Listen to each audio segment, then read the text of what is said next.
Hello friends, कैसे हैं आप लोग। हाँ जी बेटे, इस वीडियो में मैं आपको मॉक टेस्ट पेपर नंबर 2 अक्टूबर 22 सीरीज़ कवर करके दे रहा हूँ बेटे। कौन से ग्रुप के लिए? ग्रुप 1 अकाउंट्स के लिए बेटे। ये हमारा पेपर 1 अकाउंटिंग का है। मैं आपको RTP नवंबर 22 एग्ज़ाम्स प्रोवाइड कर चुका हूँ। मॉक टेस्ट पेपर 1 सितंबर 22 सीरीज़ भी दे चुका हूँ। ये हमारा मॉक टेस्ट पेपर नंबर 2 है बेटे, अक्टूबर 22 सीरीज़, जो कि इंस्टीट्यूट ने नवंबर 22 एग्ज़ाम्स के लिए अपलोड किया है। पहले मैं ग्रुप 1 रिकॉर्ड कर रहा हूँ, इसके बाद ग्रुप 2 रिकॉर्ड करूँगा, क्योंकि ग्रुप 1 के बच्चों के पेपर पहले हैं। वही है यूजुअल सर, MTP में 6 क्वेश्चन, RTP में 20 क्वेश्चन। हम कर रहे हैं MTP, तो 6 क्वेश्चन हैं। पहला क्वेश्चन कंपलसरी और अगले 5 में से 4 करने हैं। और जो पहला क्वेश्चन कंपलसरी है वो बच्चे को पता है कि वो AS में से आता है। 5-5 नंबर के 4 क्वेश्चन, और वो मैं हमेशा डिस्कस करता हूँ, चाहे वो क्वेश्चन रिपीट हो या वो क्वेश्चन आपके नए हों। AS वाले मैं डिस्कस कर लेता हूँ हमेशा। बाकी अगर मुझे कोई भी क्वेश्चन क्लास बुक से रिपीट नज़र आएगा, मैं उसे मार्क करके आगे बढ़ जाऊंगा, क्योंकि मैं बच्चों का टाइम वेस्ट नहीं करता। जो क्वेश्चन आपने क्लास में किया हुआ है उसको दोबारा से डिस्कस करना बेवकूफ़ी है। अगर कोई क्वेश्चन हमने बेटे क्लास में कर रखा है, उसको दोबारा करने से कुछ नहीं मिलना। एक सिर्फ आपको खुशी मिलनी है, हाँ मेरे को आता है, वो तो आता ही है, वो किया हुआ है आपने। तो अगर मुझे कोई नया क्वेश्चन डिस्कस करने को मिलेगा, मैं बिल्कुल करूँगा आपके साथ। अच्छा सर, आप इस MTP में क्या करवाने वाले हैं, फटाफट बता दो। हमारे पेपर है, हमारा टाइम क्यों ख़राब करते हो। मैं इस क्वेश्चन में बेटे, इस MTP में बेटे, मैं इस MTP में सिर्फ और सिर्फ अकाउंटिंग स्टैंडर्ड के क्वेश्चन डिस्कस करूंगा आपके साथ। सिर्फ और सिर्फ अकाउंटिंग स्टैंडर्ड्स के। एक तो मुझे क्वेश्चन नंबर 1 पूरा डिस्कस करना है आपके साथ, और कुछ मुझे क्वेश्चन नंबर 6 में डिस्कस करना है आपके साथ। क्वेश्चन नंबर 6 में भी 1-2 क्वेश्चन AS में से आए हुए हैं।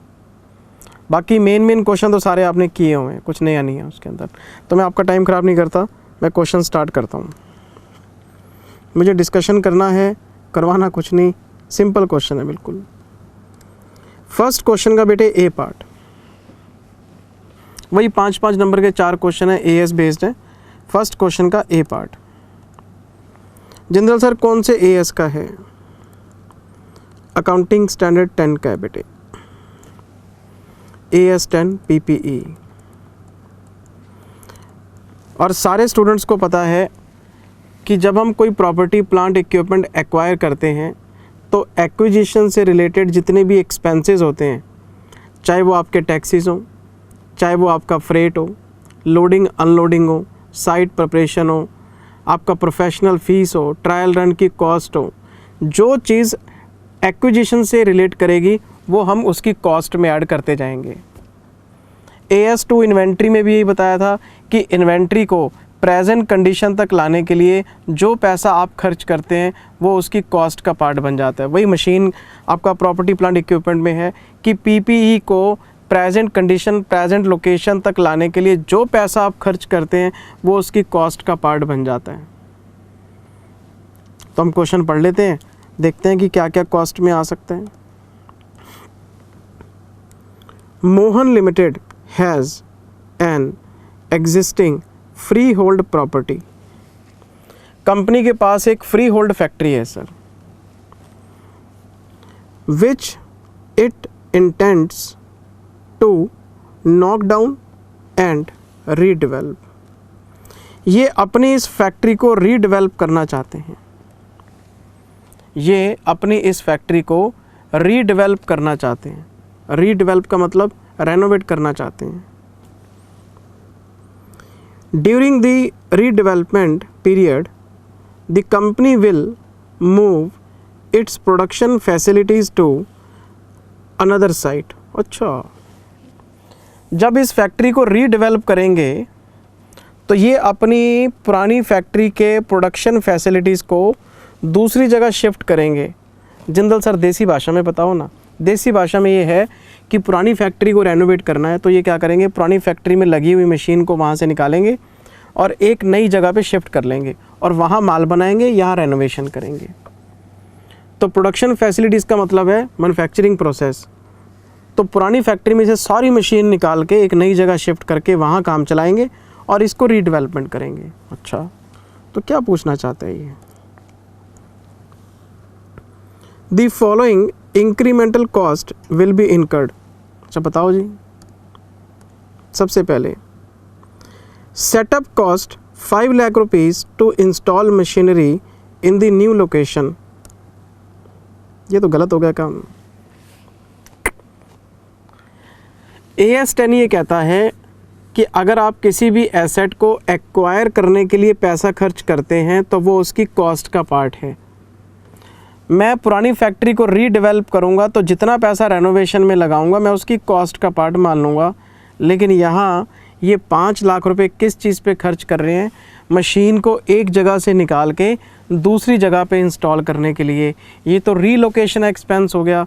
यहाँ पे अकाउंटिंग स्टैंडर्ड 10 का ना तो कोई रेनोवेशन नज़र आ रहा है, ना ही कोई एक्विजिशन रिलेटेड एक्सपेंस नज़र आ रहा है। ये तो रीलोकेशन हो रहा है अपना। एक लोकेशन से मशीन उखाड़ी और दूसरी जगह लगा दी, उस पर 5 लाख लग गए।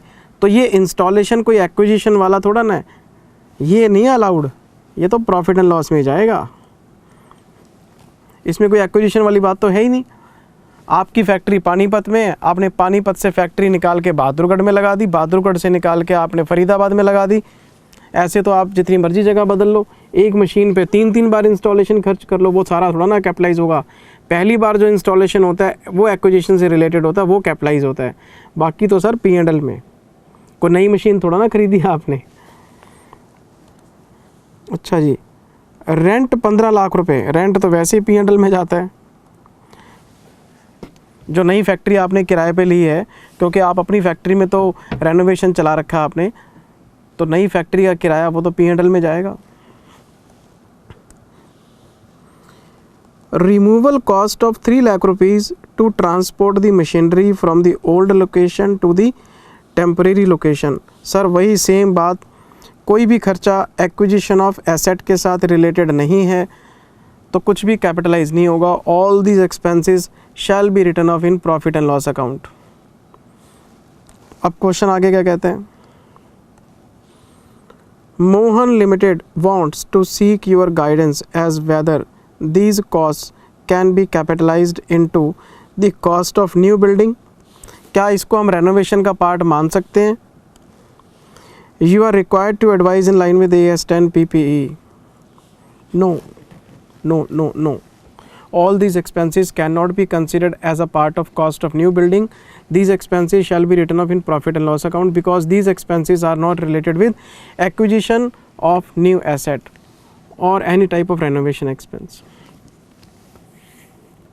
रेनोवेशन में आप मटेरियल खरीदेंगे, लेबर खर्च करेंगे, वो सब तो रेनोवेशन में आता है। ये तो सब सर आपके रीलोकेशन एक्सपेंसेस हैं। जिंदल सर पेपर में कैसे लिखेंगे? सबसे पहला मैंने आपको बताया था 3 पैराग्राफ में आंसर को बांट दो। फर्स्ट पैराग्राफ पहले AS को अपने दिल से खोल के एक्सप्लेन करो। As per the provisions of AS10, all expenses which are directly related with acquisition of the asset can be considered as a part of cost of the asset। ठीक है जी, जो खर्चे हमने किए हैं वो कॉस्ट का पार्ट माने जा सकते हैं। फिर हम लिखेंगे जी in the given case all the expenses have been incurred by the Mohan Limited for shifting of the asset from one location to the another location and these expenses are not related with acquisition of any type of asset. These are just relocation expenses। फिर हम लिखेंगे conclusion में on the basis of above explanation these expenses are not capable of being capitalized to the cost of new building। These expenses shall be written on profit and loss account because these are not acquisition expenses। बस खत्म हो गई बात। ये question पूछा इन्होंने। फिर हम आगे सर इसके फर्स्ट क्वेश्चन के बी पार्ट में ये पूछा इन्होंने बेटे AS2 इन्वेंट्री में से।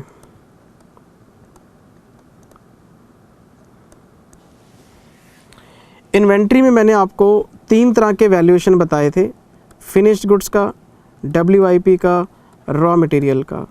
और जब मैंने आपको रॉ मटेरियल का वैल्यूएशन बताया था तो मैंने इसके 2 केस बताए थे। मैंने जब आपको रॉ मटेरियल की वैल्यूएशन कराई थी तो सबसे पहले एक लॉजिक बताया था कि raw material is not held for sale, raw material is always held for consumption. तो जिस मटेरियल को आपने कंज्यूम करना है तो हम उसका एनआरवी क्यों चेक करें, हमने कौन सा बेचना है इसको। वैसे तो मटेरियल की वैल्यूएशन कॉस्ट और NRV which ever is lower पे होती है, जिस मटेरियल को बेचना ही नहीं उसका हम एनआरवी क्यों चेक करें।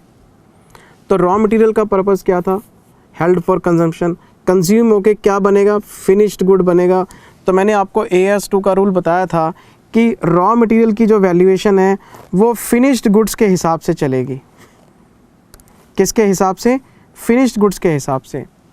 तो हमें सबसे पहले ये देखना पड़ेगा कि फिनिश्ड गुड्स की वैल्यूएशन कैसे हुई है।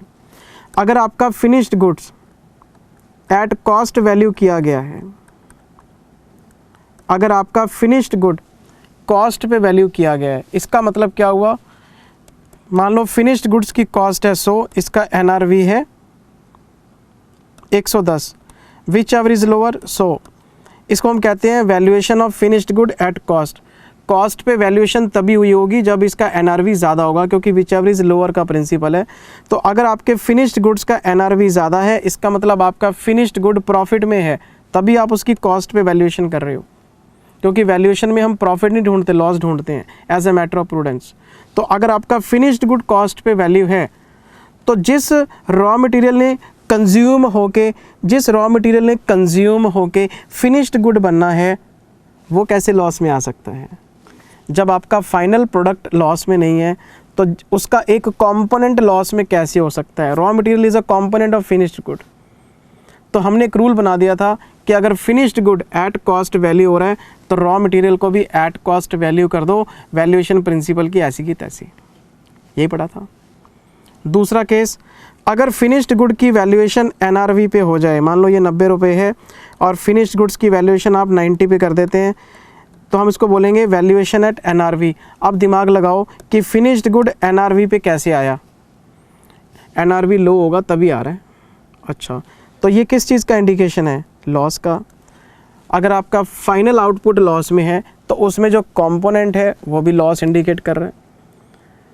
तो फिर हमने एक रूल और बनाया था कि अगर आपका फिनिश्ड गुड एनआरवी पे है तो अब हम क्या करेंगे, रॉ मटेरियल को वैल्यूएशन प्रिंसिपल से टेस्ट करेंगे। और वैल्यूएशन प्रिंसिपल कैसे टेस्ट होगा, रॉ मटेरियल की अपनी कॉस्ट, रॉ मटेरियल का अपना price which ever is lower. और छोड़ो सब कहानी, नट शेल में मैंने एक बात बता दी थी कि रॉ मटेरियल पे वैल्यूएशन प्रिंसिपल तब लगाना है जब आपका फिनिश्ड गुड एनआरवी पे चल रहा हो, बिलो कॉस्ट चल रहा हो। ये पूरी कहानी AS2 में मैंने आपको समझाई, उसके साथ क्वेश्चंस भी कराए। मैंने फिर भी कॉन्सेप्ट आपको पूरा रिवाइज करा दिया क्योंकि मुझे इस क्वेश्चन में आपको पॉइंट रिवाइज कराना था। आओ मेरे साथ, देखो क्वेश्चन क्या कहता है।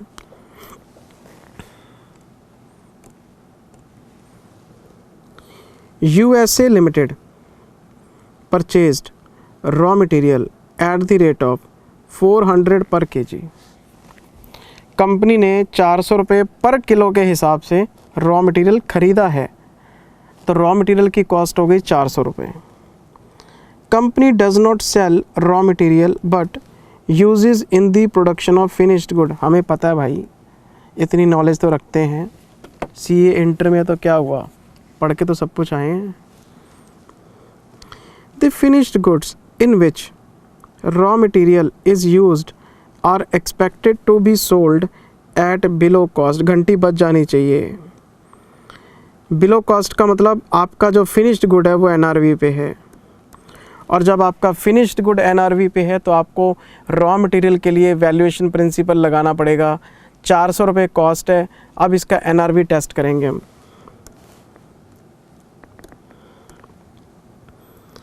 At the end of accounting year, company is having 10,000 kgs of raw material in inventory। मेरे को 10,000 kgs की वैल्यूएशन करनी है। कोई बात नहीं,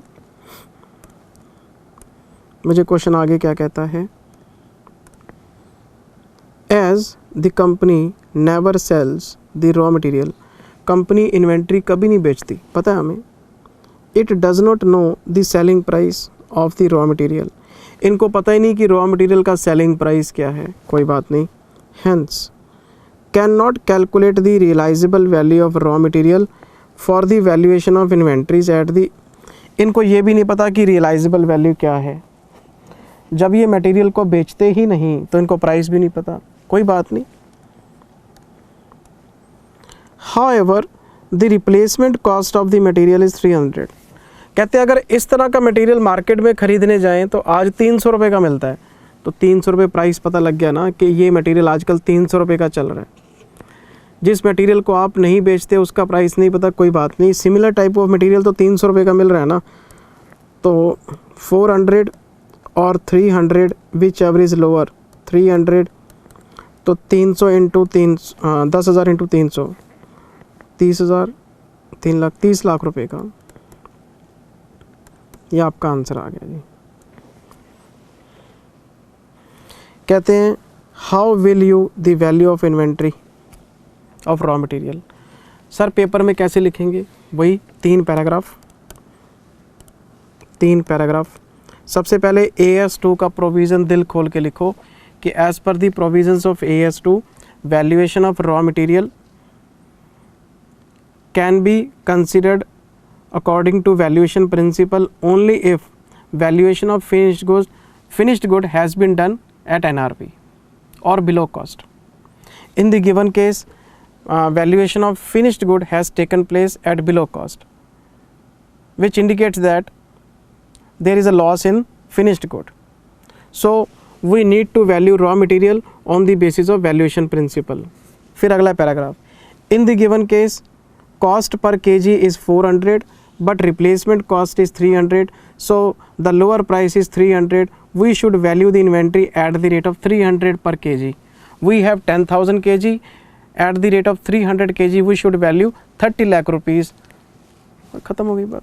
We should value the inventory at 30 lakh rupees, full stop, that's it। फिर ब्रैकेट में एक नोट लिख के आ सकते हो कि 40 लाख की इन्वेंट्री 30 लाख में वैल्यू हो रही है, 10 लाख रुपए प्रॉफिट एंड लॉस में ट्रांसफ़र करने पड़ेंगे। नोट में क्या लिखेंगे, in the given case we have valued the inventory at 30 lakh rupees which is having a cost of 40 lakh rupees, so the difference of 10 lakh rupees can be written off in profit and loss as valuation loss. जय Shri Ram. Question खत्म, बच्चों वाला question. अब raw material की valuation भी मैंने आपको दोबारा सारी समझा दी, और क्लास में तो क्वेश्चन हमने इतने सारे किए हुए हैं, मेरे को तो लगता नहीं सर को मुश्किल काम है।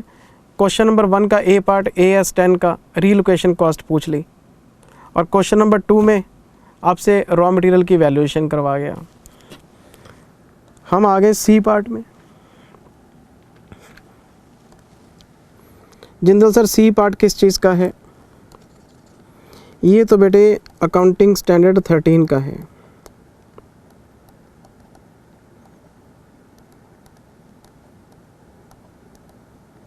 ये अकाउंटिंग स्टैंडर्ड 13 का इन्वेस्टमेंट अकाउंट्स का क्वेश्चन है।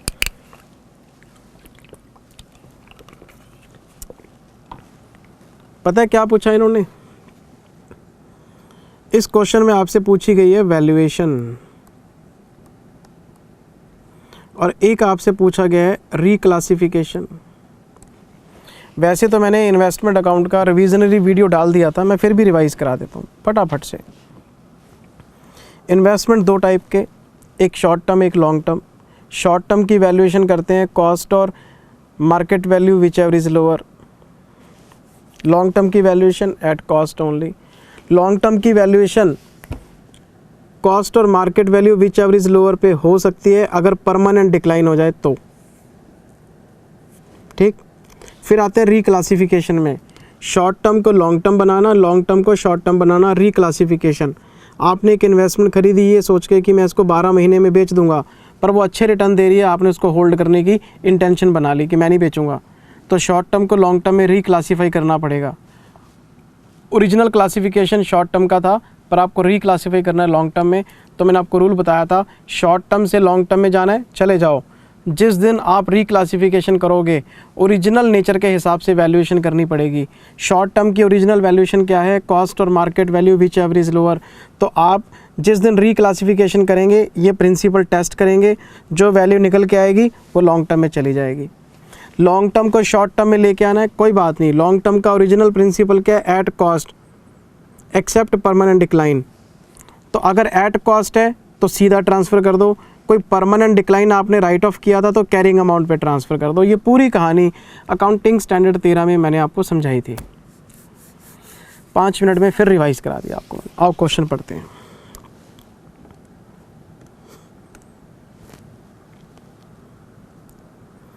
How you will deal with the following in the financial statements of Paridhi Electronics Limited as on 31st March with reference to AS 13। Accounting standard 13 में आप कैसे डील करेंगे company के investments को।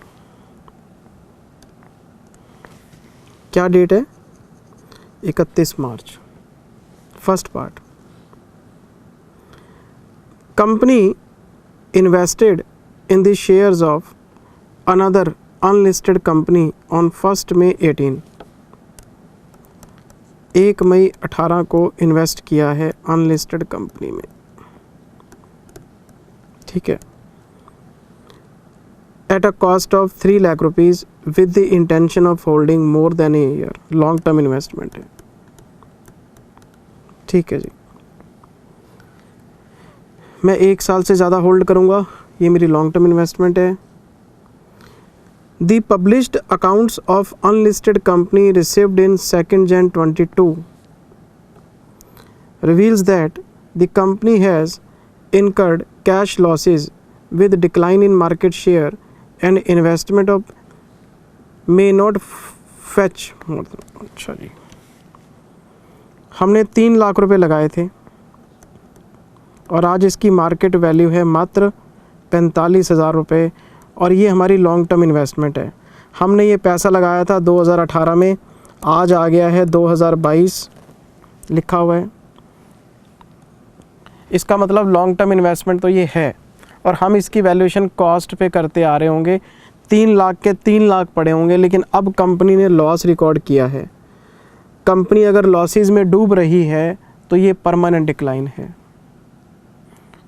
अगर कोई कंपनी को कोई छोटा मोटा कोई नुकसान होता है इग्नोर कर देते, पर कंपनी तो कैश लॉस में है, कंपनी का मार्केट शेयर डिक्लाइन हो रहा है, 45,000 रुपये से ज़्यादा आपको मिलेगा नहीं। तो मैं इसमें लिख के आऊँगा, as per the provisions of AS 13 valuation of long term investment should always be made at cost accept in case of permanent decline. In the given case company has long term investment but it has also permanent decline in 2022.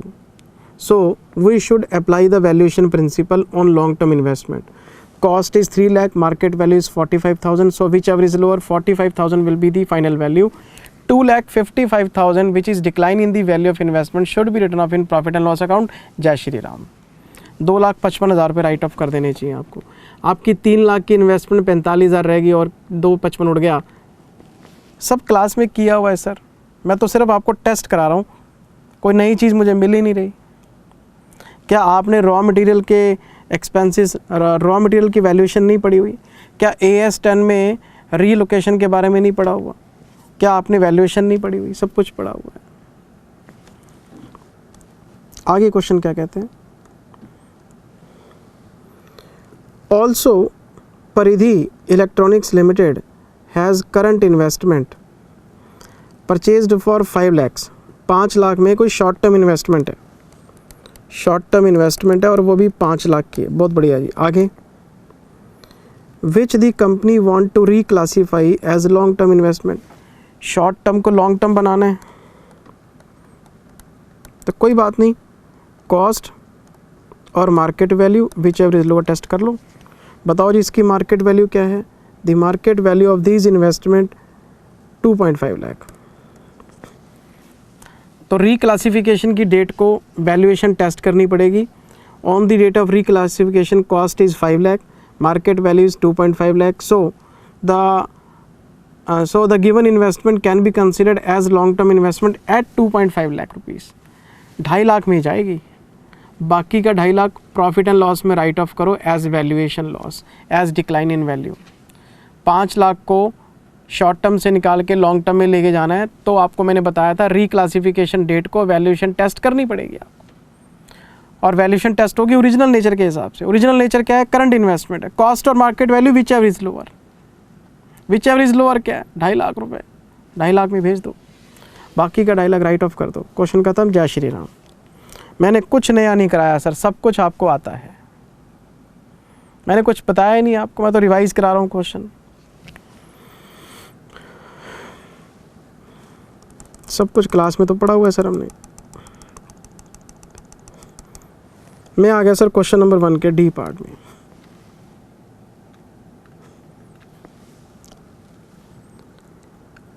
ये है accounting standard 16, borrowing cost का question है sir ये।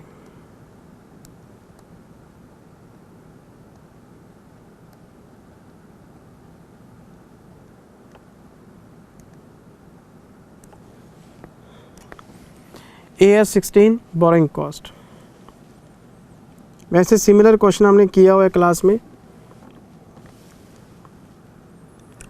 सुहाना limited issued 12% debenture of 100 lakhs 1 May 2021,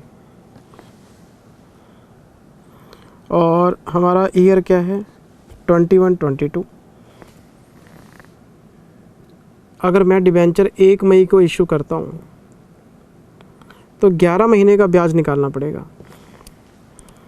तो 1 करोड़ रुपए ले लेते हैं, इसका 12% कर लेते हैं, 11 महीने का ब्याज निकाल लेते हैं, क्योंकि 1 मई के हिसाब से तो 11 महीने का ब्याज ही बनता है, तो ये बनते हैं 11 लाख रुपए। फिर हमें क्वेश्चन कहता है the company had invested idle funds out of the money raised from debentures in banks FD and had earned interest of 2 lakh rupees. AS 16 में मैंने आपको टेम्परेरी इनकम की बात भी समझाई हुई है। टेम्परेरी इनकम है 2 लाख रुपए की। अब मुझे बताओ नेट कॉस्ट कितनी बनती है आपकी? नेट बोरिंग कॉस्ट बनती है 9 लाख रुपए की। नेट बोरिंग कॉस्ट बनती है 9 लाख रुपए की। तो इस 9 लाख रुपए को कैपिटलाइज करना है आपने। अब कैपिटलाइज करने के लिए हमारे पास 3 हेडिंग्स हैं: construction of building, purchase of machinery and working capital. सारे बच्चों को पता है working capital is not a qualifying asset. Working capital is not a qualifying asset, और वर्किंग कैपिटल के हिस्से में जो पैसा आएगा वो P&L में जाएगा। कंस्ट्रक्शन टेक्स टाइम, तो ये क्वालिफाइंग एसेट है, ये हम कैपिटलाइज करेंगे। वर्किंग कैपिटल में कैपिटलाइज होगा नहीं, कंस्ट्रक्शन ऑफ बिल्डिंग में कैपिटलाइज होगा। अब आती है कहानी परचेज पे आके अड़के। परचेज में क्या करें? तो मैंने आपको परचेज में 2 ऑप्शन बताए थे। इसमें काम करेगी आपकी अजम्पशन। आम तौर पे परचेज में टाइम नहीं लगता। आम तौर पे परचेज, किसी भी एसेट को परचेज करने में टाइम नहीं लगता, और अगर परचेज करने में टाइम नहीं लगता तो क्वालिफाइंग एसेट नहीं है। जब सब्सटेंशियल टाइम लगता ही नहीं तो परचेज़ के हिस्से में जो ब्याज आएगा P&L में डाल देंगे। लेकिन ये फाइनल आंसर नहीं है। आप पेपर में एक अजम्पशन लिख सकते हैं कि the given purchase has taken substantial time, ये हम अज्यूम करते हैं, तो ब्याज कैपिटलाइज भी हो सकता है। आम तौर पे हम परचेज में ब्याज कैपिटलाइज नहीं करते। दोनों आंसर बन सकते हैं परचेज में, आपकी चॉइस है। परचेज में हमारा कोई झगड़ा नहीं है। मैं ब्याज प्रॉफिट एंड लॉस में डालता हूँ परचेज़ का, लेकिन मैं बच्चों को कहता हूँ कि अगर आप पेपर में अजम्पशन लिख देंगे। क्यों? क्योंकि AS 16 में 3 बातें बोली गई हैं: एक्विजिशन, कंस्ट्रक्शन, प्रोडक्शन। प्रोडक्शन में सब्सटेंशियल टाइम लग सकता है, कंस्ट्रक्शन में लग सकता है, एक्विजिशन में भी लग सकता है। मान लो मुझे चाइना से कोई मशीन इंपोर्ट करनी है, इंपोर्ट करने में 6 महीने लग गए, पैसे मैं दे चुका हूँ या मैंने कुछ एडवांस दे रखा है, तो मैं कैपिटलाइज कर सकता हूँ। तो परचेज़ में दोनों आंसर बनते हैं। तो जो भी MTP में आंसर हो उसे एक्सेप्ट कर लेना, चेंज करना चाहो कर सकते हो। लेकिन हमारा तरीका क्या है? पहले इन तीनों का टोटल लगाओ। 40 और 35 कितना? 75, 75 और 25 कितना? हाँ ये तो टैली हो गया। हमने लोन कितना लिया था 100 और ये भी वही है, तो कोई चक्कर ही नहीं। रेट आपका अभी हम कैलकुलेट कर देते हैं।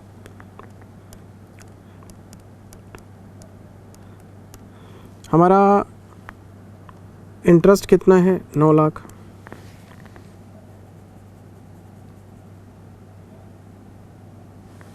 ज़रूरत ही नहीं इस क्वेश्चन में, इस क्वेश्चन में कोई ज़रूरत नहीं है। मैं आपको बताता हूँ सीधी सी बात। इसमें जितना आपने लोन लिया उतना ही आपने खर्चा किया, जितना आपने लोन लिया उतना ही आपने खर्चा किया, तो इसमें इफ़ेक्टिव निकालने वाली बात ही नहीं। क्यों? ये जो 100 है ये भी 1 मई से, और ये सारा एक्सपेंडिचर भी आपका 1 मई से काउंट होगा।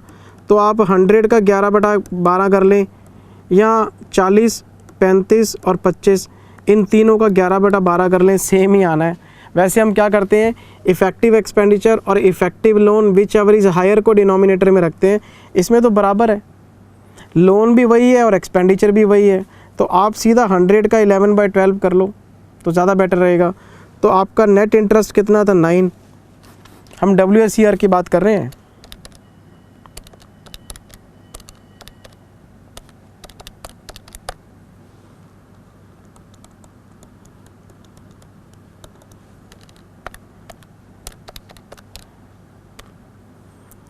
तो 9.818 आ गया परसेंटेज WSCR। इसको आप इस पे लगा दो। अब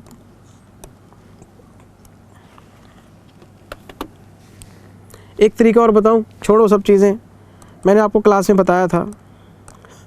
अगर आप WSCR से नहीं करना चाहते, अगर आप WSCR से नहीं करना चाहते तो इसका टोटल लगाओ कितना बनता है 55, 7500, 40/100 इंटू 9, 35/100 इंटू 9, 25/100 इंटू 9। लो जी, मैंने आपको शॉर्टकट बताया था।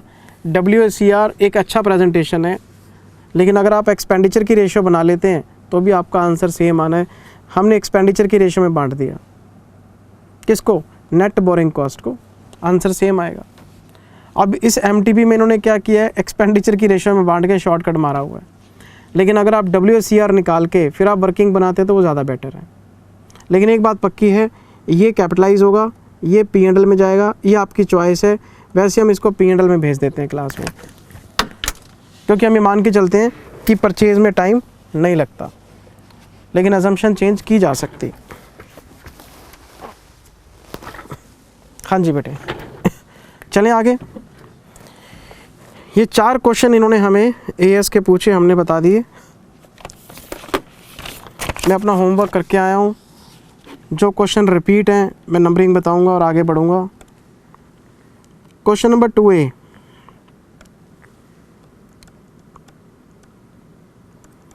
इन्वेस्टमेंट अकाउंट्स का क्वेश्चन है, और ये क्लास बुक का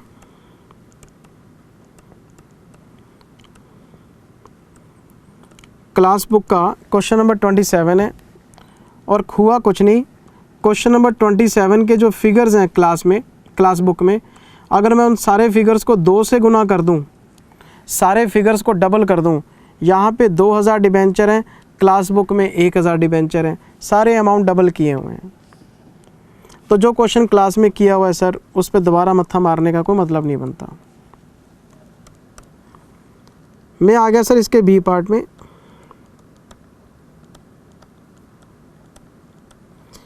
ये इंश्योरेंस क्लेम का क्वेश्चन है जी।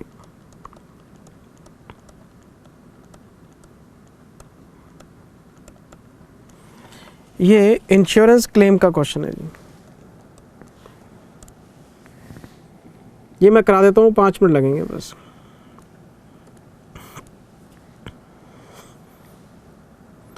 From the above information calculate the stock in hand on the date of fire. आपको ये बताना है कि जिस दिन आग लगी उस दिन हमारे पास क्लोजिंग स्टॉक कितना था। कितने नंबर का क्वेश्चन है? 10 नंबर का। स्टॉक का क्वेश्चन, प्रॉफिट का होता तो फिर भी समझ में आता, प्रॉफिट वाले में वर्किंग ज़्यादा रहती है। The premises of Wani limited caught fire 22 January 2022 बता रहे हैं जी। And the stock was damage, अब आग लगेगी तो सर स्टॉक तो डैमेज हो गई। The firm makes accounts up to 31 March each year, इसका मतलब ये हुआ 22 जनवरी 2022, अगर इस डेट को आग लगी है तो खाते बनने थे 31 मार्च 2022, इसका मतलब करंट ईयर बनता है 21-22 और प्रीवियस ईयर था हमारा 20-21। ये बात हमें ध्यान रखनी पड़ेगी। फिर हमें क्वेश्चन कहता है जनाब 31 मार्च 21 प्रीवियस ईयर की बात हो रही है यहाँ पे। The stock at cost was 1327,200 as against 960,220। ये क्वेश्चन हमें पिछले साल का ओपनिंग स्टॉक, पिछले साल का क्लोजिंग स्टॉक बता रहा है। पिछले साल की इंफॉर्मेशन क्यों दे रहा है? सोचो, क्लास में बताया था मैंने आपको कि पिछले साल की इंफॉर्मेशन इसलिए देगा कि आप पिछले साल का ट्रेडिंग बनाओ, पिछले साल का जीपी निकालो, पिछले साल की जीपी रेशो निकालो। हाँ, तो अगर आप इसमें बात करें ट्रेडिंग अकाउंट की, नोटिंग वोटिंग मत करना बेटे, सिंपल क्वेश्चन है। तो मैंने बनाया 20-21 का, मैंने लिखा टू ओपनिंग स्टॉक, फिर मैंने लिखा बाय क्लोजिंग स्टॉक 962,200 962,200 1327,200 1327,200। आगे बढ़ते हैं। Purchases from 1 April 21 to the date of fire this, ये तो करंट ईयर की है, ये तो 21-22 की, ये तो मैं बाद में देखूंगा, ये तो मेमोरेंडम ट्रेडिंग में आएंगे। एज अगेंस्ट 45-25 पिछले साल का बता रहा है, ये चाहिए मुझे। टू परचेजेस 45,25,000 करंट ईयर वाली मेमोरेंडम में लिखेंगे। आगे बढ़ो। The corresponding sales figures this and 52 lakhs respectively. Sales figures तो पिछले साल की 52 लाख है।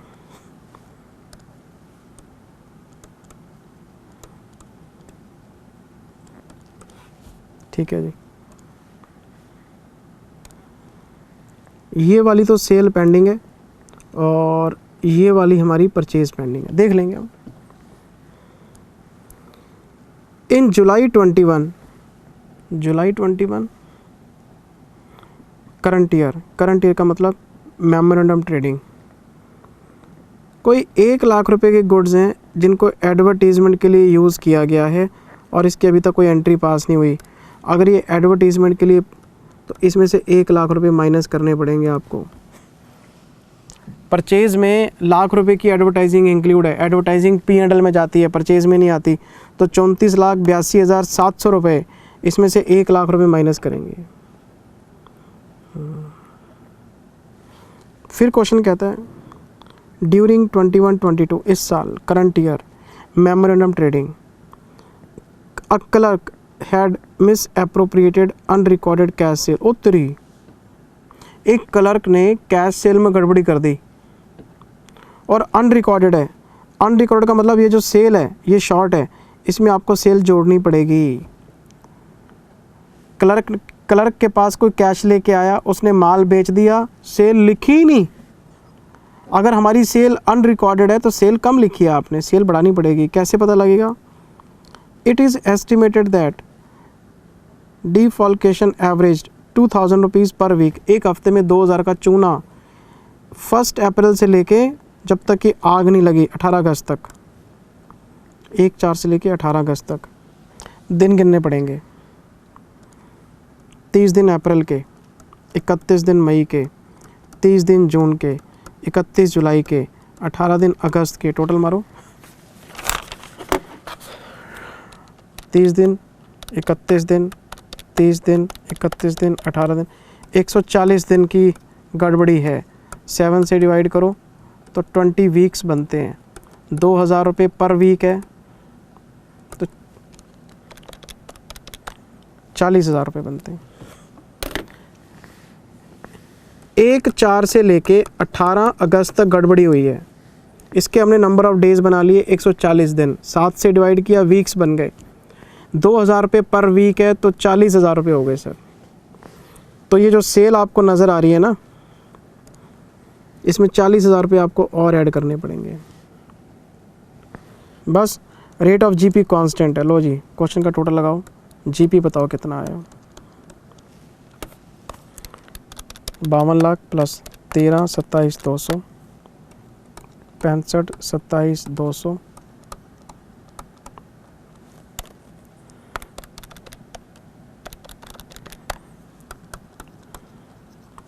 जीपी रेशो बताओ जी कितनी आई।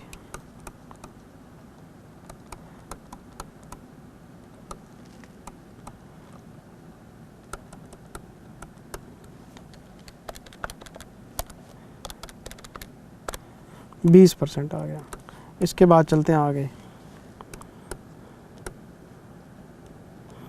मेमोरेंडम ट्रेडिंग अकाउंट, ये करंट ईयर का बना रहे हैं हम। सबसे पहले ओपनिंग स्टॉक, ये मैं रफ में बना के दे रहा हूँ क्योंकि क्वेश्चन इजी है। 13 27 200, पिछले साल का क्लोजिंग स्टॉक, इस साल का ओपनिंग स्टॉक मैंने यहाँ से उठाया और यहाँ लिख दिया। 2 परचेजेस, मुझे पता है 1 लाख रुपए कम करके लिखने हैं। 34 82 700 minus 1 lakh, 33 82 700, 34 82 700 minus 1 lakh by sales 49 lakh 17,000 plus 40,000, 49,57,000। To GP 20%,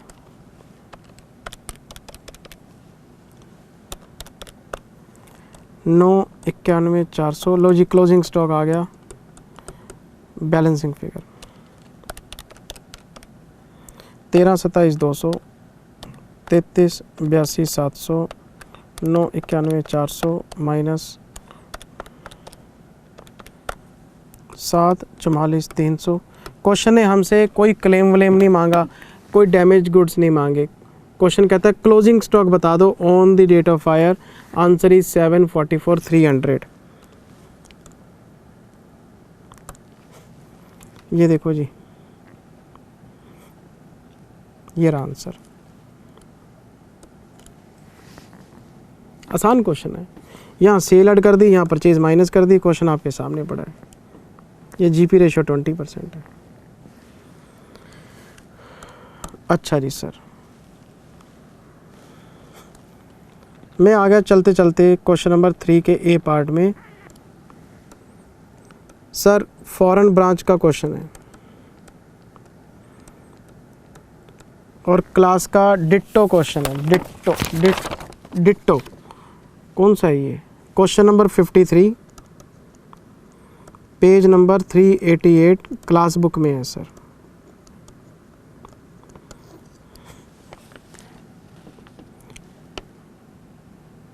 और ये वही क्वेश्चन है जिसमें हेड ऑफिस फॉरेन कंट्री में और ब्रांच इंडिया में हमने डिवाइड करके डॉलर बनाए थे।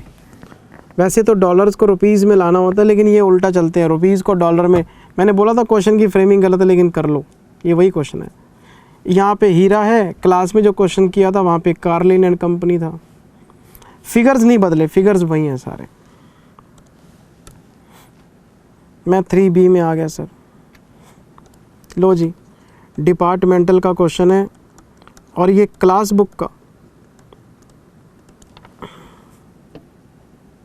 क्वेश्चन नंबर 39 है और क्वेश्चन नंबर 46 है।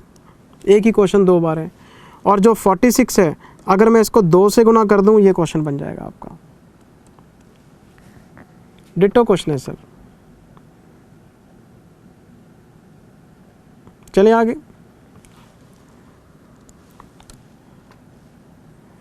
Question number 4A, single entry system.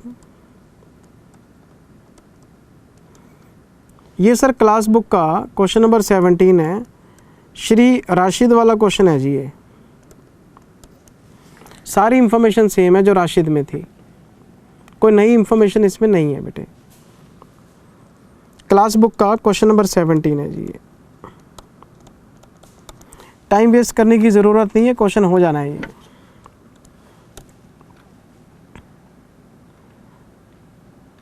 Four B, pre incorporation. Class book का क्वेश्चन नंबर 18 है जी। Page number 138।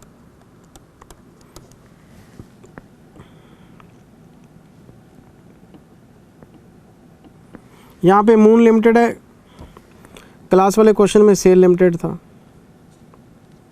5 नंबर का क्वेश्चन है तो इम्पोर्टेंस तो कुछ ज़्यादा है नहीं इस क्वेश्चन की। क्लास बुक का 18वां क्वेश्चन देख लेना जी। Question number 5A, cash flow statement, ditto, cut copy paste. Question number 25 class book का सर,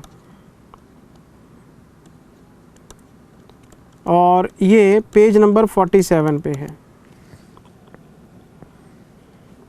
क्वेश्चन नंबर 25 है, सारे फिगर्स वही हैं, कट कॉपी पेस्ट है, कुछ भी परिवर्तन नहीं है, फिगर्स भी वही हैं। मैं आ गया जी 5 के बी पॉइंट में।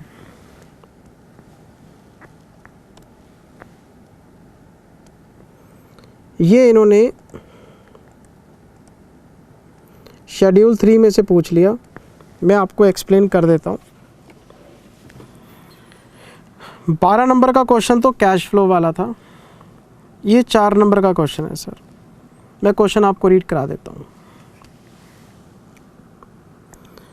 Company had the following items under the head reserve and surplus in the balance sheet as on 31 March 22। Reserve and surplus में इंफॉर्मेशन बताई जा रही है। सिक्योरिटी प्रीमियम 80 लाख का है, कैपिटल रिज़र्व 60 लाख का है, जनरल रिज़र्व 90 लाख का है।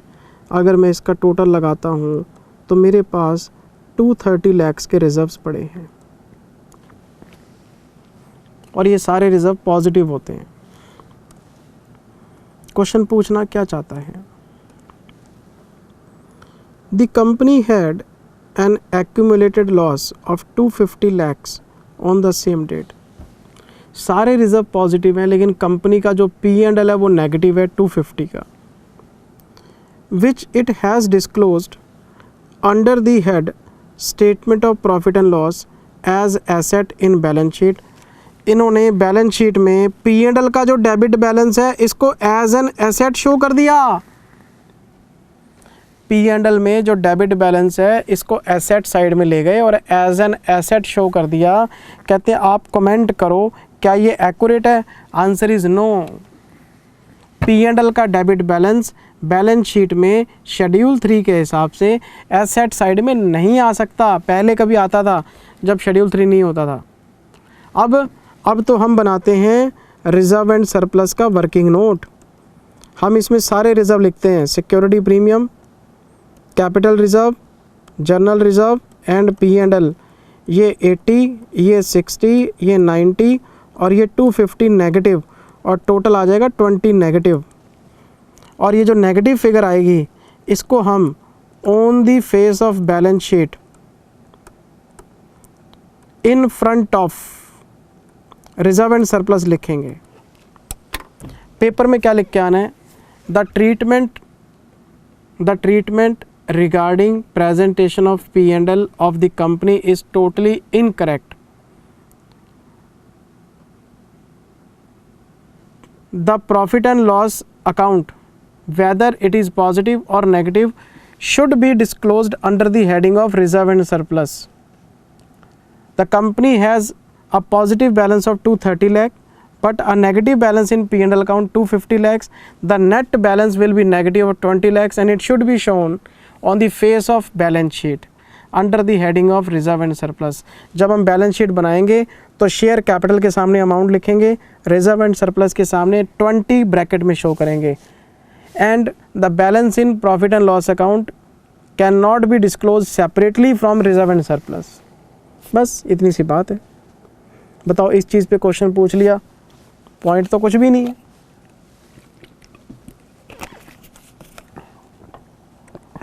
पॉइंट तो कुछ भी नहीं है, लेकिन कई बार नंबर ख़राब हो जाते हैं सर छोटी छोटी बातों से। फिर इसमें ये सी पार्ट है सर, ये इन्होंने पूछा मैनेजरियल रेमुनरेशन पे, और ये क्लास बुक का ही क्वेश्चन है सर, कुछ है नहीं। ये शायद क्वेश्चन नंबर 1 है हमारा। हाँ जी, क्वेश्चन नंबर 1 क्लास बुक। हम तो शुरुआत ही यहीं से करते हैं, ये वही क्वेश्चन है। और ये स्टडी मैट में भी है, स्टडी मैट का क्वेश्चन क्लास बुक में है, वही क्वेश्चन उन्होंने याद दे दिया सर।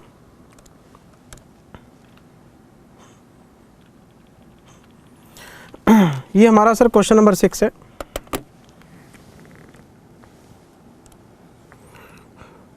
और ये 6 का ए पार्ट है। ये इन्होंने पूछ लिया अकाउंटिंग स्टैंडर्ड 12 गवर्नमेंट ग्रांट में से। और जो क्वेश्चन आप देख रहे हैं इसके 3 पार्ट हैं, यानी 3 तरह की ग्रांट आपसे पूछेगा। क्वेश्चन कह रहा है how would you treat the following in the accounts in accordance with AS 12 government grants. First point में 35 लाख रुपए की ग्रांट आपको मिली है, लोकल अथॉरिटी से मिली है, स्टेट गवर्नमेंट से मिले, सेंट्रल गवर्नमेंट से मिले, फॉरेन गवर्नमेंट से मिले या लोकल अथॉरिटी से मिले, कहाँ से ग्रांट आ रही है कोई फ़र्क नहीं पड़ता। मीनिंग ऑफ गवर्नमेंट मैंने आपको लिखवाया था डेफिनेशन में। Government means state government, central government, foreign government और लोकल अथॉरिटी, कुछ नहीं मैटर करता, ग्रांट आनी चाहिए। 35 लाख की ग्रांट आई है, किस चीज़ के लिए? मेडिकल फैसिलिटीज़ के लिए। किसके लिए? एम्प्लॉयज़ के लिए। हम इसको बोलते हैं ग्रांट फॉर एक्सपेंसेस या ग्रांट फॉर रेवेन्यू भी बोल देते हैं। तो आपको अच्छी तरह से पता है अगर ग्रांट फॉर एक्सपेंसेस है तो ये प्रॉफिट एंड लॉस में जाएगी। जब हम खर्चा करेंगे तो P&L में डेबिट कर देते हैं और इस ग्रांट को P&L के क्रेडिट साइड में डाल देते हैं। एक्सपेंसेस और इनकम आमने सामने आके कॉन्ट्रा में कट जाती हैं। तो हम इसमें लिखेंगे the given grant is a grant for revenue, bracket में लिख देंगे grant for expenses, and this grant will be amortised in profit and loss account as an income and actual expenses shall be debited in profit and loss account. Grant भी P&L में, expenses भी P&L में।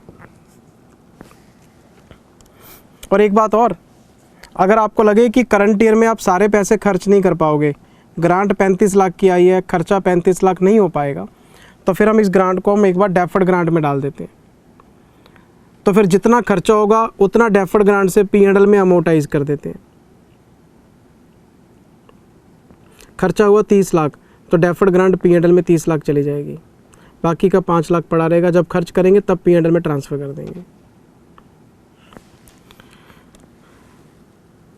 1 करोड़ रुपए मिले हैं subsidy के central government से for setting up a unit in notified backward area.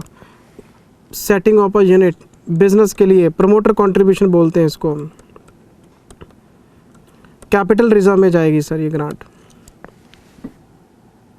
In the given case, grant has been provided by central government for setting up a business in backward area, and such type of grant is recognized as promoter's contribution and should be transferred to capital reserve account. So, 1 crore rupees will be transferred to capital reserve account. मैंने 2 तरह की grant बताई थी, एक income approach, एक capital approach. ये capital approach वाली है, मैं कुछ नया बता ही नहीं रहा। 10 लाख रुपए की ग्रांट मिली है सेंट्रल गवर्नमेंट से on installation of anti pollution equipment. इसको हम बोलते हैं ग्रांट फॉर फिक्स्ड एसेट्स। इसके लिए 2 मेथड होते हैं।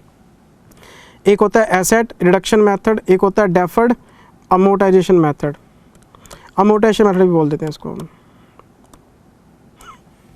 तो हम लिख के आएंगे in the given case 10 lakh rupees has been given for equipment, so this grant should be considered as grant for fixed asset and grants for fixed asset can be dealt by two methods, asset reduction method and amortization method। बस खत्म हो गई बात। एक promoter contribution की है, एक expenses की है और एक एफए की है।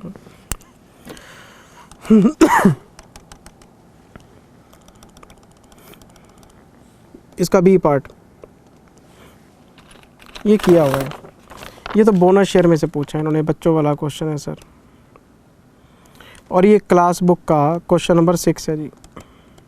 कट कॉपी पेस्ट, फिगर भी चेंज नहीं किए, पेज नंबर 68 है। मेरे पास इसमें बताने लायक कुछ नहीं है।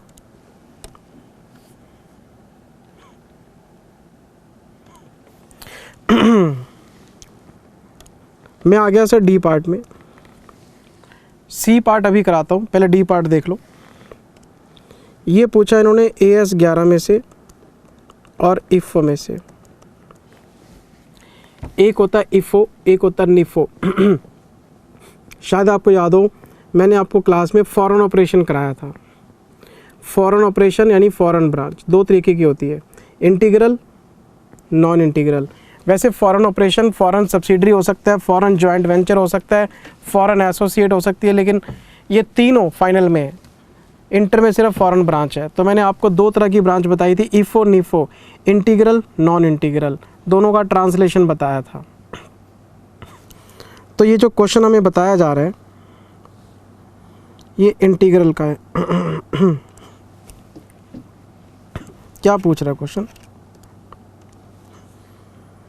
Assets and liabilities, incomes and expenditure items in respect of इफ़ो are translated into Indian rupees at the prevailing rate of exchange at the end of year। ये कहता है कि जब आप एक फॉरेन ब्रांच को ट्रांसलेट करते हैं तो उसके पास जितने भी एसेट्स होते हैं, लाइबिलिटीज़ होते हैं, इनकम्स होते हैं, एक्सपेंस होते हैं, उन्हें आप क्लोजिंग रेट में कन्वर्ट कर देते हैं। Prevailing rate on balance sheet date का मतलब क्या है? Closing rate. ये तो गलत बात है ना। आपको मैंने सारी चीज़ बताई थी कि आपका जो PPE है ये एक्चुअल रेट में कन्वर्ट होता है। आपके जो करंट एसेट्स हैं भूल गए सारी बातें। करंट एसेट्स क्लोजिंग रेट में, लेकिन करंट एसेट्स में जो क्लोजिंग स्टॉक है ये एक्चुअल रेट में कन्वर्ट करते हैं। लेकिन पेपर में या क्वेश्चन में अगर एक्चुअल रेट ना हो तो इस पे भी क्लोजिंग रेट ही लगा देते हैं, क्योंकि क्वेश्चन सॉल्व करना है। भूल गए सारी बातें। ये नॉन मॉनेटरी आइटम है, क्लोजिंग स्टॉक भी नॉन मॉनेटरी आइटम है। नॉन मॉनेटरी आइटम चलते हैं एक्चुअल रेट पे और जो मॉनेटरी आइटम है वो चलते हैं क्लोजिंग रेट पे। जैसे करंट एसेट्स में डेटर्स हैं, BR है, कैश है, वो सब क्लोजिंग रेट पे चलते हैं। क्लोजिंग स्टॉक क्लोजिंग रेट पे ले लेते हैं क्वेश्चन में, लेकिन आता एक्चुअल रेट पे। एक्चुअल रेट दे रखा था, मैं एक्चुअली लगाऊंगा। करंट लायबिलिटीज़ क्लोजिंग रेट है, क्योंकि सारी करंट लायबिलिटीज़ आपकी मॉनेटरी होती हैं। लोन्स क्लोजिंग रेट पे होते हैं। फिर आते हैं एक्सपेंसेस में। एक्सपेंसेस पे लगाते हैं एवरेज रेट, लेकिन एक्सपेंसेस में मैंने आपको एक्सेप्शन बताई थी। जैसे डेप्रिसिएशन एक्चुअल रेट पे आता है, ओपनिंग स्टॉक ओपनिंग रेट पे आता है, GFH इक्वल टू GST भी आता है, और हमारे जो इनकम्स हैं वो एवरेज पे चलते हैं। तो आपको इस क्वेश्चन में क्या लिखना है? As per the provisions of AS 11, as per the provisions of AS 11, in case of IFO, all assets and liabilities, all incomes and expenses are never translated at closing rate. This is absolutely wrong calculation. The following rates can be considered for the translation. तो फिर आप उसमें एक एक करके लिख के आओगे। Property, plant, equipment should be converted at actual rate. Closing stock should be converted at actual rate, because all these items are non-monetary items. But all monetary items such like debtors, creditors, BR, BP, cash, loan These can be converted at closing rate. We should use all incomes and expenses at average rate except depreciation, because depreciation is converted at actual rate. So the conversion rates which are chosen by the company are completely wrong. IFO के case में closing नहीं लगता, different rate लगते हैं. अच्छा, फिर क्या किया इन्होंने, एक और काम किया. The resultant exchange difference in case of profit is carried in other liabilities and loss is charged to. Profit आता है तो कहते हैं लाइबिलिटी में डाल देते हैं, लॉस आता है तो P&L में. फिर हम लिखेंगे in addition to translation rates the treatment regarding exchange difference is also wrong. In case of IFO, if there is a difference in trial balance, it should be treated as exchange gain or exchange loss and should be transferred to profit and loss account. और अगर ये NIFO होता तो हम FCTR में डाल देते हैं, फॉरेन करेंसी ट्रांसलेशन रिजर्व, और FCTR को बैलेंस शीट में रिजर्व की तरह दिखाते हैं, वो NIFO होता है सर, IFO नहीं. IFO में तो जो भी ट्रायल बैलेंस में डिफरेंस आता है लॉस प्रॉफिट मान के चल P&L में. So the whole treatment is not as per the AS 11. बस इतनी सी बात थी. तो आपको एक तो सबके रेट लिख के आने, एक एक्सचेंज डिफरेंस के ऊपर आपको लिखना कि प्रॉफिट एंड लॉस में जाएगा. फिर सर इन्होंने ये E पॉइंट पूछा. मेरी बात ध्यान से सुनना बेटे, ये जो E क्वेश्चन है ये इनको पूछना नहीं चाहिए था. जिंदल सर क्या ये आपने करवाया नहीं हुआ, करवाया हुआ है. तो जिंदल सर फिर आप क्यों कह रहे हैं, मैंने जब ये करवाया था तो क्लास में बोला था कि ये नॉलेज के लिए है, पेपर में नहीं आता, पर इन्होंने नालायकों ने पूछ लिया. किस चीज़ का क्वेश्चन है मैंने आपको conceptual framework on accounting standard के रिवाइज्ड लेक्चर दिए थे 2021 रूल के, और 2021 में ये बताया गया कि एंटिटी के कितने टाइप होते हैं और कैसे कैसे लगते हैं, बताया था सर. SMC, नॉन SMC, ये तो कंपनी के 2 टाइप्स थे. फिर मैंने आपको कराया था नॉन कॉर्पोरेट एंटिटी, और 2021 के जो रूल्स का नया लेक्चर दिया था उसमें मैंने आपको लेवल 1, लेवल 2, लेवल 3, लेवल 4, उसको नाम क्या दिया था, MSME, माइक्रो, स्मॉल, मीडियम. तो नॉन कॉर्पोरेट के अंदर MSME का कॉन्सेप्ट आया था. तो ये जो क्वेश्चन इन्होंने पूछा, ये पूछा पार्टनरशिप फर्म का. अगर ये पार्टनरशिप फर्म का क्वेश्चन है तो नॉन कॉर्पोरेट एंटिटी का क्वेश्चन हो गया. टर्नओवर बता रहे हैं 5 करोड़ की और इसका लोन बता रहे हैं 1.5 करोड़ का, तो पक्की बात है ये लेवल 4 का क्वेश्चन हो गया. नॉन कॉर्पोरेट एंटिटी लेवल 4, आपकी कॉपी में नोट्स लिखे हुए हैं. तो आपको ये बताना है कि लेवल 4 के पास कौन कौन से AS की एग्जम्पशंस हैं. सर ये तो फिर बताना बड़ा मुश्किल काम है क्योंकि एग्जम्पशन का मैंने आपको एक चार्ट बना के दिया था, तो आपको वो लेक्चर और वो चार्ट रेफ़र करना पड़ेगा. तो यहाँ से ये हिंट दे गए कि थोड़ी सी बात ध्यान में रख के आना पेपर में, पर वैसे आमतौर पे ये क्वेश्चन पूछा नहीं जाता बेटे. तो आप प्लीज़ एक बार उन 2 लेक्चर्स को भी रिवाइज़ कर लेना, नज़र मार लेना उस पर. मैं आ गया सर C पॉइंट में. ये आया AS 1 में से, और ये पूछा इन्होंने चेंज इन पॉलिसी पे.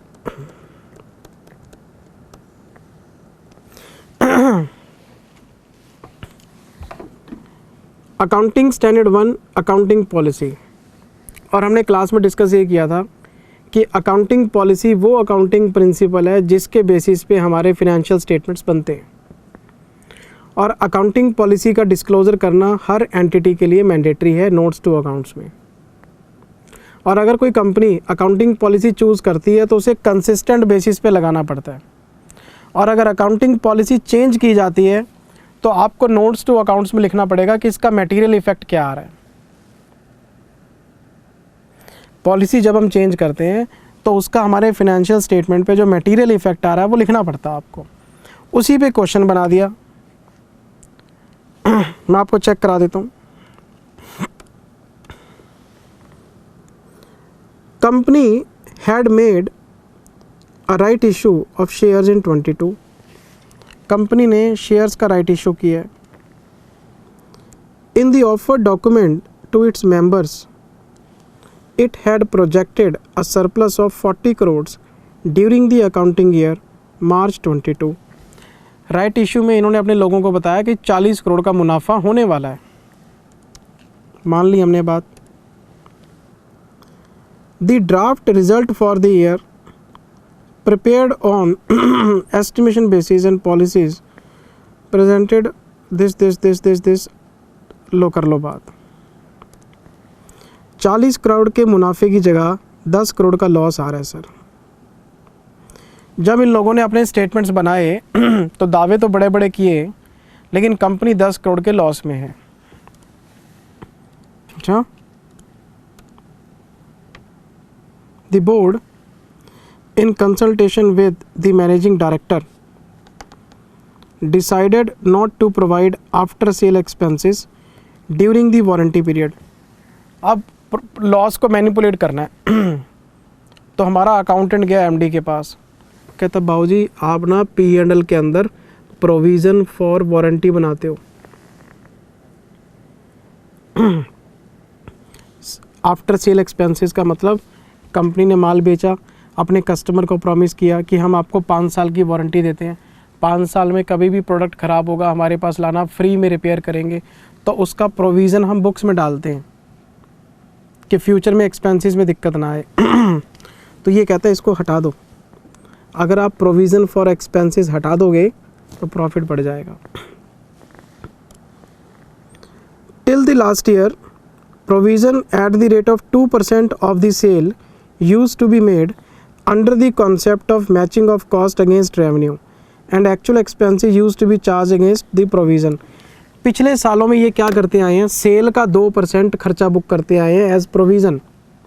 जितनी भी सेल होती थी उसका 2% प्रोविज़न बना देते थे खर्चे के लिए, और जब एक्चुअल एक्सपेंस होता था तो प्रोविज़न में से पे कर देते थे। P&L to provision, provision to cash, ये कर रहे थे। और प्रूडेंस कहता भी यही है कि एक्सपेक्टेड लॉसेस के लिए प्रोविज़न बनाओ। तो ठीक चल रहा था मामला। अब इन्होंने क्या हेरा फेरी करी है। The board now decided to account for expenses when, board ने अब डिसाइड किया है हम प्रोविज़न नहीं बनाएंगे, जब एक्चुअल में खर्चा होगा तभी बुक करेंगे। तो जब प्रोविज़न नहीं बनेगा P&L पे बर्डन नहीं पड़ेगी, प्रॉफिट अपने आप बढ़ेगा। तो जब फ्यूचर में खर्चा होगा तब की तब देखेंगे। और इस साल की सेल हुई है 600 करोड़। 600 करोड़ का 2% निकालना 12 करोड़। आपने 12 करोड़ का प्रोविज़न P&L से हटा दिया तो अपना प्रॉफिट 12 करोड़ से बढ़ा लिया। तो कंपनी लॉस में चल रही थी, प्रॉफिट में आ जाएगी। आपसे पूछा जा रहा है, as chief accountant of the company you are asked by the MD to draft the notes on accounts for inclusion in annual reports. वो कहता है आप ना नोट्स को ड्राफ्ट करो। ये किसी पागल एग्जामिनर ने मॉक टेस्ट पेपर बनाया है। CA फाइनल में सिखाते हैं नोट्स कैसे बनते हैं, नोट्स टू अकाउंट्स। इंटर के बच्चे को क्या पता जो आर्टिकलशिप में गया ही नहीं। CA इंटर के बच्चे को क्या पता कंपनी के नोट्स कैसे बनते हैं, वो बेचारा घर पे बैठ के पढ़ रहा है। वो आर्टिकलशिप में जाएगा, 4 कंपनियों की रिपोर्ट देखेगा तभी तो नोट्स बना पाएगा। ये CA फाइनल का क्वेश्चन है। एक्चुअली CA फाइनल का क्वेश्चन उठा के इंटर में डाल दिया, लेकिन मैं इसको अवॉइड नहीं करूँगा, मैं बताऊँगा। नोट्स में सिर्फ ये लिखना बेटे क्योंकि 12 करोड़ का मटेरियल इफेक्ट आ रहा है। तो पहले आप AS की पटकथा लिखो। As per the provisions of AS1 the material effect of change in policy, material effect on financial statements due to change in policy should be reported in the notes to accounts. The company should disclose effect in notes to accounts that company has stopped providing provision for warranty, due to which the company's profit has been increased by 12 crore rupees. Now company will charge the expenses on actual basis in future. Full stop. ये लिख के आना है कि company ने provision बनाना बंद कर दिया है, जिसकी वजह से 12 करोड़ का हमारा प्रॉफिट बढ़ गया है। कंपनी ने नई पॉलिसी अडॉप्ट की है कि हम फ्यूचर में एक्सपेंसेस मीट करेंगे, और ये material effect notes to accounts में डिस्क्लोज किया जाता है। बस ये चीज़ है सर। तो ये पूरा एमटीबी मैंने डिस्कस कर दिया एक बार। बाकी तो बेटे आपको क्वेश्चन सारे किए हुए थे। मेरी तरफ से बेस्ट विशेस हैं, मैं आपको अपनी तरफ से शुभकामनाएं देता हूँ। बेस्ट ऑफ लक, पेपर अच्छे से करके आना, बहुत ध्यान से करना, जल्दबाजी बिल्कुल मत करना, पेपर को पहले रीड करना और जो क्वेश्चन बेस्ट आते हैं वो पहले अटैम्प्ट करना, जो जिसमें डाउट है वो बाद में अटैम्प्ट करना। स्टार्टिंग के 3-4 क्वेश्चन आपके बढ़िया होने चाहिए ताकि एक अच्छा इंप्रेशन बनाए एग्जामिनर के ऊपर। Best of luck, best wishes, love you all, bye bye.